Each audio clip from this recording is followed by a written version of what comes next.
impamvu iki cyorezo kiri gukomeza kiyongera cyangwa se kiri gukomeza gikaza umurego, Imana iri kuyungurura, iri kuyungurura cyane pe, iri kuyungurura. Oya njye ntabwo nabyita umunyafu, abwiye ni integuza y'umunyafu. Ni integuza y'umunyafu kuko iki cyorezo cyo kiroroshye. Kuba turi muri kino cyorezo ntabwo aribwo Yesu azaza, nta nubwo aribwo azagaruka, ahubwo ngo azaza twaratoshye twaradamaraye, nyine hari ibintu by'ibisubizo gusa nibwo azagaruka. Kanshimire mu mukomeje gukurikirana ibiganiro bya Isezerano TV aho muherereye hose, muri abantu b'agaciro. Niba utarakanda subscribe kandaho kugira ngo tujye tukugezaho byinshi kandi ujye ubibona mu bambere. Wibuke no gusangiza abandi iki kiganiro. Imbere ya kamera uri kubona umukozi w'Imana tugiye kuganira nawe, usanzwe umumenyereye ariko uyu munsi ni ibintu bishyashya turi buganire birumvikana. Katumuha ikaze rero atubwire ko mwuka yamutegetse kutubwira muri iki gitondo. Waramutse neza? Aramutse neza, ndabashimiye. Nunda amazina nyari Kwizera Isaac Dawidi amakuru, ariko iryo zina Dawidi buri gihe ngibazaho kubera iki Dawidi? Nyine nanjye ni izina nkunda cyane kuko ari izina Imana yanoranyije ikabona ko ariryo rikwiriye nyine ko nakwitwa, bityo niyo mpamvu ndikunda cyane. Bivuze ngo imigirire yawe ni nk'iya Dawidi? Imwe ni imwe ariko imyinshi ni nk'iyi. Iyo niyiziho ni nk'iyo gukosa, njya gukosa nkawe nyine, buriya nkosa nka Dawidi ahanini, ariko n'ibintu byo nubwo nkosa nyine ahanini ariko no guca bugufiya ndagerageza. Bivuze ko nyine ibyo bintu nibyo dusaka, ibyo tudasa nuko ngemba mu rugo, ariko we ahanini yiberaga mu ishyamba. Ikindi yari afite n'abavandimwe bamufuhira bamwanga, ariko njyewe mfite abavandimwe nyine b'inshuti, mbese nta kibazo kiri hagati yanjye nabo. Numva utari Dawidi? Oya ndiwe kuko Imana nyine ihitamo igikwiye kandi yabonaga ko ariko bimeze kandi aricyo gikwiriye nyine. Rero ntabwo twakora ikiganiro turi kumwe n'umukozi w'Imana by'umwihariko ngo dutangire udasengeye umuntu ugiye kureba kino kiganiro, usengere n'abandi bantu bose muri rusange.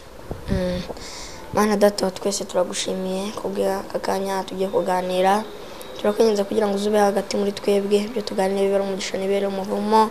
Uwiteka uzudukoreho ku mpande zombi kugira ngo tubashe kuganira ibyiza kandi washimye, kuko uri Imana igira neza kandi ukomeze kubana natwe no mu ruhande rwacu ukomeze kubamo, ni mu izina rya Yesu tubyambaje twizeye, amen. Dawidi urakoze cyane kudusengera. Twagira ngo tubwire noneho muri ibi bihe by'umwihariko turimo, ni ibihe bikomeye. Hari uburyo baba abahanuzi cyangwa abakozi b'Imana mu bundi buryo, hari uburyo Imana ibakoresha, hari uburyo ibereka ikababwira iti ibi bihe mu byitware b'umute, mu byitware muku nguku, ibi bihe ni ibihe bishobora kuzarangira. Kuri wowe iyo uri kuganira n'Imana iri kukubwira ngo imyitwarire ikwiye ni iyihe? Urakoze. Ibi bihe byo biragoye kandi biraruhije, ariko icyo mbiziho ni uko impamvu iki cyorezo kiri gukomeza kiyongera cyangwa se kiri gukomeza gikaza umurego, Imana iri kuyungurura cyane pe, iri kuyungurura. Kuko Rubavu kubyumva ngo bashyize mu kato kuko hakorerwaga ibintu, ngaho bagiye kuryoshya ku mazi, ngaho bagiye hari amahoteli biki n'ibiki. I Kigali amahoteli n'amazi arahari, za pisine. Urakoze nyine ziriya pisine zitandukanye n'Ikivu.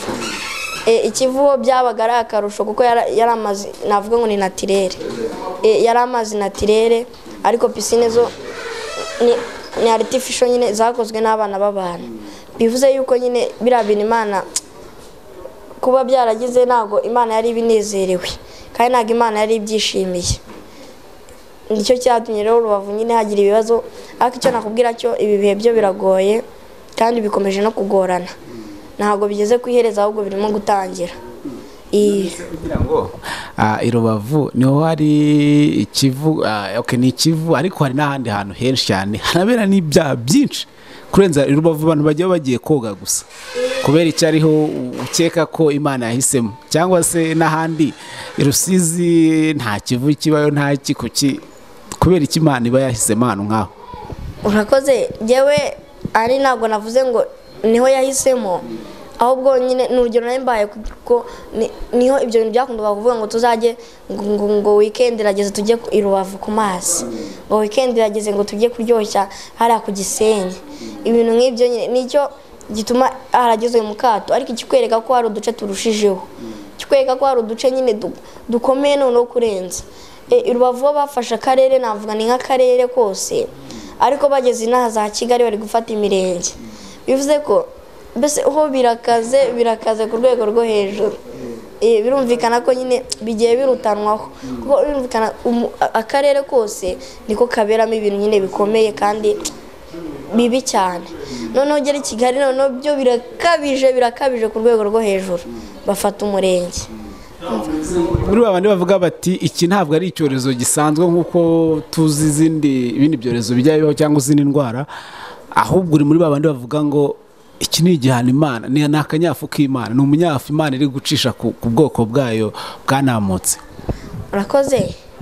Oya, njye ntabwo nabyita umunyafu, ahubwo iyi ni integuza, ni integuza y'umunyafu. Ni integuza y'umunyafu kuko iki cyorezo cyo kiroroshye.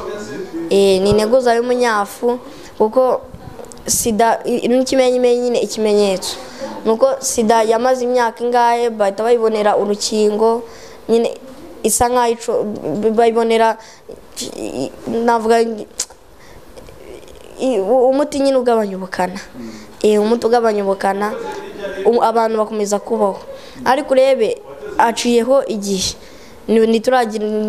turumvika ibitekerezo ngo icyo cyorezo umuti ugiye kubona, urukingo rugiye kuboneka, bivuze ko nyine biracyari urukingo ruracyafitwe n'Imana.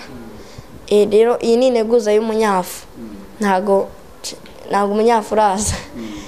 Hari ibintu bijya bibaho ugasanga nk'umuntu wenda Imana yamubwiye iti bigiye kugenda gutya, ubwo habayeho ibihe bikomeye bigiye kugenda gutya. Nawe wari urimo utubwira mu kanya inyuma ya kamera, tubwira uti hari ibintu nabwiwe cyangwa se guhishurirwa nagize, twagira ngo utubwire kuri wowe icyo kintu. Urakoze. Icyo kintu ahanini icyo nakivugaho nuko nyine nk'uko njyana mbiganiriza abantu batandukanye cyangwa se ahantu hatandukanye, nibyo koko igihe kiraje kandi kirasohoye, kandi nyine ibihe birushya biraje kuko iki cyorezo cyo kiroroheje. Hagiye kuza icuraburindi, mbese hagiye kuza ibibazo byinshi kuko hari ibintu nyine Imana igenda yishurira bagenzi bacu cyangwa bamwe muri bagenzi bacu. Kimwe muri ibyo navuga mbese ni byinshi bigiye bitandukanye Imana yagiye ihishura kandi ubona yuko nyine iby'ingenzi. Bityo rero ibihe biraje birushya kuko iki cyorezo cyo kiroroheje, ariko ibigiye kuza byo birakomeye kandi biragoye. Mbese ibiti bikomeye byose bizacibwa bitabwe mu muriro. Sinzi n'ibyo Kinyarwanda wenda turi bucyumvikaneho, ariko nuko bizameze. Ahanini iki ngicyo gikubiyemo byose, bivuze ko nyine ibihe bizarushya, hari abishyira hejuru, hari abishyira hejuru, hari mbese hari umuntu Imana igirira neza, none hagati avuga ngo si kubw'imbaraga z'Imana ahubwo ni kubw'imbaraga zanjye. Abo bakozi b'Imana turabazi bagiye batandukanye, si no mu murimo w'Imana, no mu buzima busanzwe barahari. Herode yica Yohana, numva ni Herode yica Yohana, yishe Yohana akurikizaho Petero. Noneho amaze kwica abakozi b'Imana akazajya ahagarara ku ruhimbi, abaturage bakamwogeza ngo uyu ntabwo ari Herode twari tuzi, ahubwo ni nk'Imana yacu. Mbese batangira kumushyira hejuru. Imana ngo ibyumvira babara cyane kuko yavuze ko icyubahiro cyayo itazajya ihereza undi, ngo ihita imuhereza kujoga inyo aho ngaho. Akira aho ngaho urumva byahise bigenda nabi. Nyine bivuze ko abo bantu bagiye bakosa, Imana irabareka, barakosa, Imana irabareka, barakosa, Imana irabareka, ariko aho biyitiriye icyubahiro cy'Imana bakacyishyiraho, nicyo gitumye Imana igiye kumanuka, kandi mbese ibihe birushya bikaba bije. Se wowe ubundi iyo urebye uyu munsi wa none ubona abantu koko baravuye, reka nkoresha imvugo isanzwe, baravuye mu murongo ubona batagikorera Imana? Cye ku giti cyanjye mbona ibigusha byabaye byinshi kandi n'abagwa babaye benshi, uko wenda ku cyumweru habaga amateraniro habonekaga bihana, hakaboneka binjira mu murongo wo kubatizwa, abo ngabo babaga bahari. Ariko ubu ngubu noneho amateraniro ntakibaho, sinzi ahantu inama z'Imana zisigaye zihanira, kuvuga ngo umwuka wera asigaye asanga umuntu ku giti cye akamwemeza ibyaha bye akaba ariho yihanira.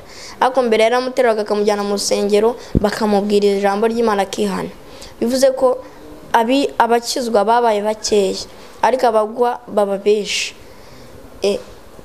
Tugenda tubibona impande n'impande kandi twumva amakuru ngo kanaka uyu nguyu wadutozaga umurimo w'Imana cyangwa wadutozaga ijambo ry'Imana yasubiye inyuma cyangwa yaguye.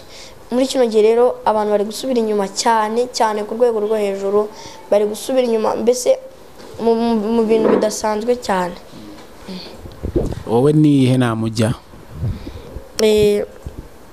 Icyo navuga cyo nuko kuba barageze mu bisubizo cyangwa se kuba barasubijwe n'Imana atari cyo cyabatera nubwo ijambo ry'Imana yavuze ngo nimubona ngo amashami y'umutini atoshye ngo muzahite mumenya yuko impeshyi iri hafi kuza. Bivuze ko nimubona abantu bose bageze mu bisubizo muzamenye ko kugwa kwabo kuri hafi. Nanjye rero nacyo inama nabagira kugira ngo bifate, be kubona ibisubizo bije bahita batangira gucika intege bibaviremo no kugwa, ahubwo bikomeze ku Mana. Niyo nama nabagira kuko biragatsindwa guhanwa n'Uwiteka. Nibikomeze ku Mana kuko nizababera umurengezi. Ubundi ibi bihe Bibiliya bivuga iki, bihe nk'ibi ngibi?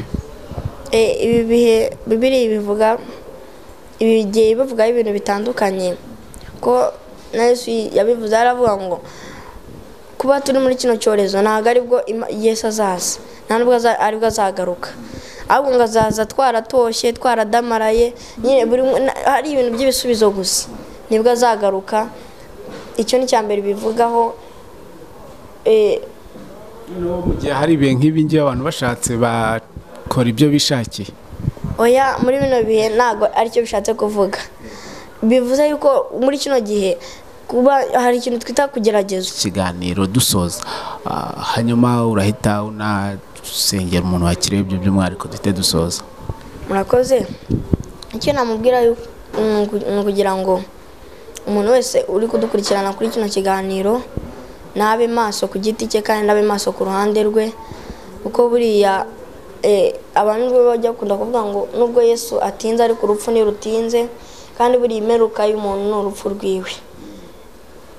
Icyo namubwira rero no kugira ngo yongere yisuzume kandi arebe neza uko agenda, kuko icuraburindi riraje kuko ijwi ry'Imana rikuza rivuga ngo abagura amabuje nibagure, bagura ibibiriti nibagure. Bivuze ko nyine ikibazo mbese hari inkoni igiye kuza. Bityo rero weho waba maso mu ruhande rwawe, ukaba maso uko umeze ndetse n'uko uhagaze, wowe ukamenya ugucunganwa n'izamu ryawe, ukamenya kugenda nk'uko Imana ibishaka. Inkoni ishobora kuza gusanga iwanyu mu rugo cyangwa ikaza ku rwego mbese impande zose ikagenda ihaterera, ariko weho ba mu ruhande rw'Uwiteka kuko ariho ubutabazi buri, kandi nuba mu ruhande rwe nta kibi kizakugeraho. Icyo rero nicyo nababwira. Duva twata tunasenga. Mana nziza, Mana igira neza, turagushimiye kubw'iki kiganiro, tugushimiye yuko Uwiteka nyine ngabo uri bube maso uvuganye nawe, kandi Uwiteka areta bumenya icyo umushakaho ndetse n'icyo umwifujeho. Ndakunyizeye kugira ngo dukomeze kandi udukomereze mu buntu bwawe, imbaraga n'imbabazi, kwera no gukiranuka kwawe. Uwiteka bibane natwe kandi dushyigikire, ngo rero komeza ubane natwe, uturengere, ube mu ruhande rwacu, kuko uri Imana kandi uri Imana igira neza. Tugushimira ko uri Imana igira neza kandi ari abo urokoye. Ni mu izina rya Yesu tubyambaje twizeye, amen. Amen.